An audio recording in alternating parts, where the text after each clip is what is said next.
ଆରେ କଣ ହେଲା କି ରେ ଏମିତି କଣ ବସିଛୁ? ତୁ କିଛି କହନା, ପ୍ରବଳ ଥଣ୍ଡା ହେଇଛି। ତୁ ଯା ପରେ କଥା ହବା, ଯା ତୁ ଗଲୁ। ଆରେ ଏତେ କଣ ବିରକ୍ତ ହଉଛୁ? କଣ କରୁଛୁ ଏଠି କହୁନୁ? କଣ କରୁଛୁ ବସିକି? ଆବେ ବସିକି କବିତା ଲେଖୁଛି। କବିତା? ହଁ ହଁ ଶୁଣା ଶୁଣା ଶୁଣା, ଆମେ ବି ଆଜି ଶୁଣିବା ତ କବିତା। କବିତା ଶୁଣିବି? ଶୁଣୁ କହୁଛି, ଶୁଣୁ। ଚଢିଗଲା ଥଣ୍ଡା ମତେ, ହେଇଗଲା ଜ୍ୱର। ଚଢିଗଲା ଥଣ୍ଡା ମତେ, ହେଇଗଲା ଜ୍ୱର।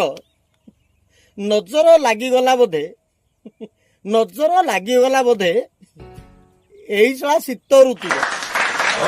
ଜାଣିଲୁ? ତାହେଲେ ତୋର ଏମିତିଆ କବିତା, ତାହେଲେ ମୋଠୁ ପଦେ ଶୁଣୁ, ଶୁଣିବୁ? ଆରେ ହେ ତୁରନ୍ତ କବିବର, ଯଦି ହେଇଛି ତୁମକୁ ଜର, କଣ ଦରକାର ଥିଲା ଏତେ ଦିନ ପରେ ଗାଧୋଇବାର?